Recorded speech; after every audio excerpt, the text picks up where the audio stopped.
Xavier Lucas versus Wisconsin. This is a really interesting case, and it really kind of goes to show where things are right now in college football. Where's the accountability? The players, hey, they can just do whatever they want, right? We're going to talk about that, or maybe the institutions. Are they taking advantage of the players? We'll talk about that too. Also, Alabama's worth. They're the 5th most productive athletic department as far as profitability in the country. Is there going to be success based off of that? Are they going to use that money for NIL? We'll get into that as well right here on the Bama Tailgate YouTube channel. Some other stuff. We'll get into all that. We appreciate you being here. Brought to you by Pearl River Resort. So let's get this party started. Thank you for hanging out with us. And roll Tide, man. Good to see you guys today.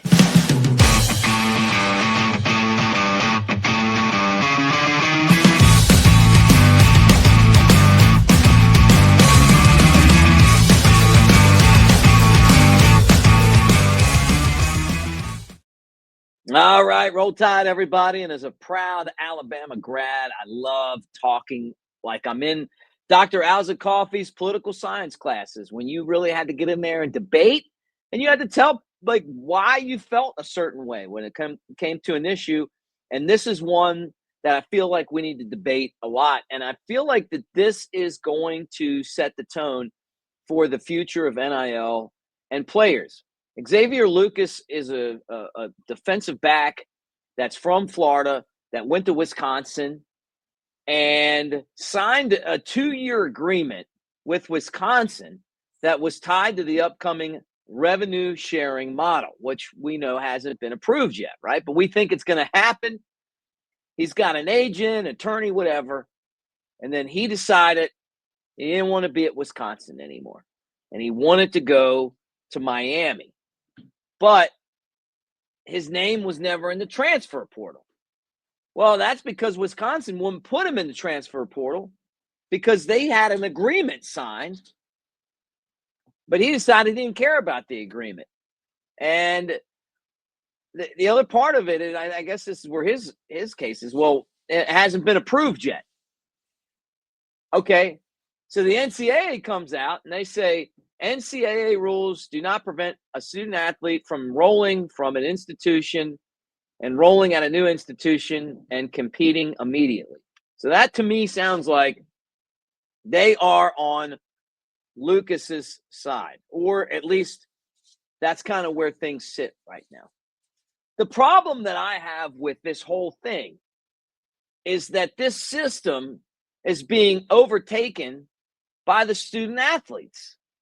You know, there were years where the institutions took advantage of the players.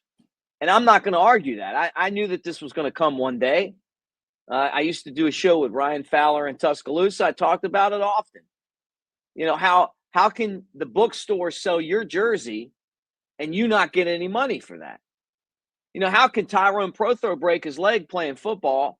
By far, he's the one of the most productive student athletes in a business that is, you know, worth almost $1 billion now, and he's not getting paid anything. And now you're going to let him walk away or limp away without the value that he would have brought to the NFL had he gone there. The guy should be a multimillionaire, and I think he would have been a star in the NFL, to be honest with you guys. There has to be a medium, though, right? A happy medium. Because if you sign, this is how I feel about it. If Xavier Lucas signs an agreement that he's going to be there for 2 years, he expects Wisconsin to honor that agreement and pay him. So Wisconsin says, hey, we were going to pay you. Your part of the deal is that you're going to play football for us.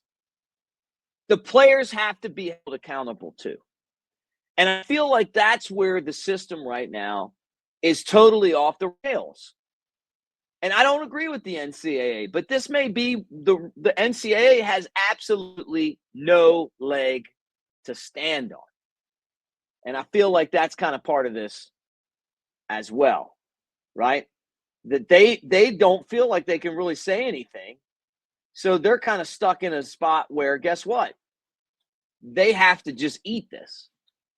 So it's going to be interesting to see how this plays out. But does this mean, like they want to shrink the transfer portal down to 10 days or 7 days? But what if players just say we're transferring? And then if you don't do it, they'll just sue. So that's the question. If the government, and I know a lot of you guys hate the government, but if the government, if the politicians don't get together and pass laws to at least have some guidelines here, I mean, there's no telling how bad it's going to be. And I'm going to talk about some of the teams that make a ton of money, that if they start turning that money into to contracts for players, they should be better than everybody else because they have the means to do that. But look, the NFL playoffs are coming. You guys know that. And who knows who you pull for. But in Alabama, we don't really have a team and a dog in the fight, as you say. But I'll tell you what, it really is a fun time of the year. We've got just a few games left this season with 8 teams battling it out to make the conference championships. Get in on the action right now with my partners at DraftKings Sportsbook. They are offering all new customers $200 in bonus bets instantly after betting just $5. Don't let this offer slip away. Download the DraftKings app now and sign up using our promo code Bama Tailgate. The crown is yours. Stay in on the action and use your $200 in bonus bets on DraftKings same-game parlays for a shot at an even bigger payout. Combine multiple bets together from the same game. Love the thrill of live betting? DraftKings has got you covered. Bet live on in-progress games right as they happen, making watching the game that much more exciting.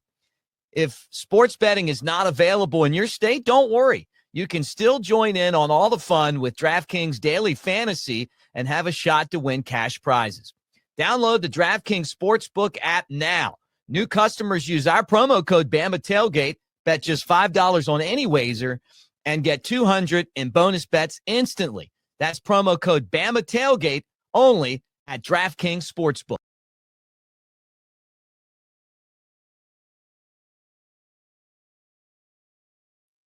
Great to have DraftKings on as part of what we do here. And again, with the playoffs coming, and no matter where you're at, you do the DraftKings on the app, or if, and obviously if you're in a state like Alabama, you can do the fantasy as well. So check that out. All right, let's talk about this, guys. Let's turn the page here and let's talk about the most value sports programs out there. Ohio State went out and spent almost $30 million on the transfer portal, and they're going to win the national championship on Monday. Texas, look at what they're worth. $1.28 billion. Guess where they were? The college football playoff. Michigan won it last year. They're worth over $1 billion. We can't figure out why Texas A&M isn't able to take advantage of their money, but there's Alabama at number 5, just under $1 billion reported. I think some of that money, I've always felt like some of that money is not showing up where it should be. But who cares? The bottom line is this, is that these schools can take advantage of this system. That includes Alabama, where they're going to have to go out there and put this money towards the football program. And I think that's what we're seeing right now with, obviously with Ohio State. I mean, they couldn't let Michigan win a national championship and not spend a ton of money to go out there and take care of business. But when I saw this, and I don't know how old this is from Boardroom, I felt like it was worth talking about from an Alabama standpoint. Because right now, the way that the system works is that you go out and you raise money on top of that $1 billion that you're making to pay for the student athletes. And then I saw where the NCAA is talking about, well, they might take the NIL money and they might want to split it with women's athletics. If women's athletics is Iowa's women's basketball team last year and they're making a bunch of money and you got a player that is killing it That's one thing. But the whole NIL thing is that no one cares about these other sports. They care about football, and some people care about men's basketball. And it's not that I'm hating on those sports. I get the Title IX thing. But this isn't about Title IX. This isn't about fairness. This is about value, okay? And at the end of the day, football at Alabama pays the bills. That's it. And I love having a great basketball team. I love having a great baseball team, softball, all that stuff. I love it. When Alabama wins, I love it. But at the end of the day, football is where the money is made. And all these institutions know that. So if they make a rule where you get $20 million to spend, it's probably going to be a lot of that towards football. And I'm really curious to see how Congress is going to step in and basically say, hey, guess what? Name, image, and likeness. It's not a fair game. Ryan Williams is worth more than any other athlete at Alabama. I'm sorry. Right? If Derrick Henry was playing, he'd be worth more than anybody else. Those are the guys that are paying everyone's bills. And so, if you're at Alabama and you're making $1 billion or just under $1 billion, you cannot let Ohio State, Texas, and Michigan, and in Texas A&M, those and the schools below you have better rosters than you, because there's the resources there to do something about it. So I know kind of one of those shows today where we're talking a lot about other stuff. Now, Bama basketball plays at 11 noon Eastern time against Kentucky. Just a couple Bama notes. Catfish will be covering this, but Ole Miss served as a wake-up call. Nate Oates says that the veterans have owned up to it. We'll find out. We'll find out, because I can't unsee that disaster. I can't unsee that. And I didn't think that this team had that type of game in them. Just didn't. Didn't see that coming. We got some transfer guys coming to town. I'm going to talk about that tomorrow. We'll talk about the basketball game tomorrow. We'll talk about a lot of things tomorrow. Today was one of those shows where I just wanted to get into some technical stuff when it comes to, kind of the business of football. But I hope you guys have a great day. And I want to remind you that this show and channel really are proudly brought to you by our friends at Pearl River Resort over in Philadelphia, Mississippi. Nothing better than getting in the car and driving to Pearl River, hour and a half from Tuscaloosa, 2 and change from Birmingham, not far from anywhere in the state. 2 casinos back-to-back, Golden Moon and Silver Star. You got table games and slots. You got all the fun. You got great music acts. You got the Timeout Sports Lounge, which is a Vegas-style sports book right there. It's the closest sports book to Tuscaloosa. But, guys, go over there and check it out. We appreciate them so much for being part of what we do. And we will talk to you guys again tomorrow. But, hey, roll tide, everybody.